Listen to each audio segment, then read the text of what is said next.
Hello, it's Denise and we're in my new walk-in pantry, which is fantastic. So I thought I'd take the opportunity to walk you through some of my preserves. Recently started dehydrating, so I haven't got a huge stock, but dehydrated mushrooms, absolutely fabulous.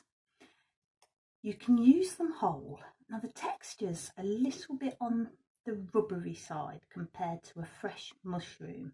They're perfect in anything like a soup. But alternatively, you can grind them into a powder and you get a fantastic flavour if you put mushroom powder into stocks and sauces. Another absolute favourite of mine to dehydrate is frozen vegetables. So easy. This is one of the first projects I tried.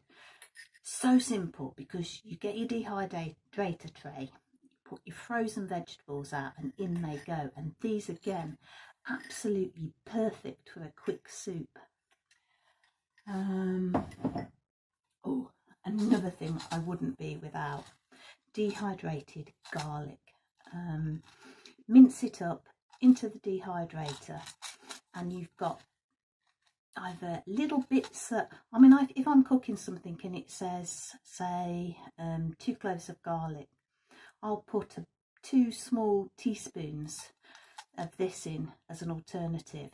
You can also grind this up into a powder for powdered garlic. Wouldn't be without that, but word of warning, it stinks when you're putting it through the dehydrator. So much so, my husband has banned me from doing it inside the house, so I'll have to wait till summer, put the dehydrator outside and do my next batch, but I wouldn't be without that.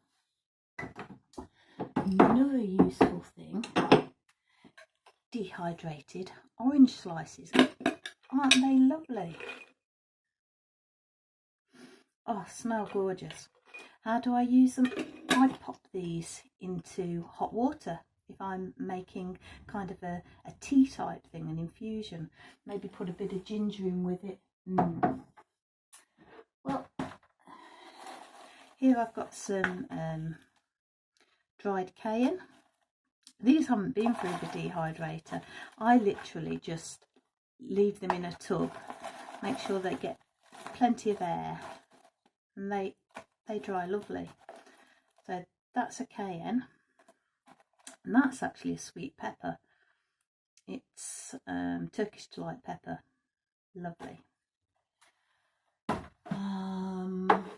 What else we got? Made with my own chilies, Thai sweet chili sauce. So easy and so much nicer than the shop bought. Here's a Seville marmalade. If you have a look at my short feed, you'll see full instructions on how to make Seville marmalade. And here's the interesting thing, let me see. Exactly the same recipe, exactly the same oranges. This is made using white sugar and this is made using brown sugar. So with brown sugar you get the darker marmalade, like an old English style marmalade, and with white sugar you get the more sort of golden yellow marmalade. Oh, look at that, you can see all the shreds in there, lovely. I also do a little bit of canning. So here we've got meatballs in Italian sauce. We've got minced beef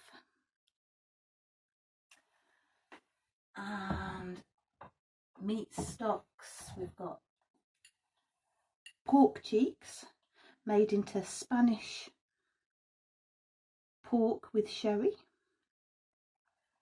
and of course what Pantry would be without ugly chicken. Well, that's just a quick introduction to my pantry, and on future videos I'm hoping to do quite a lot of preserving, some dehydrating, a little bit of canning, marmalade, jam, you name it. Okay, take care. Bye bye.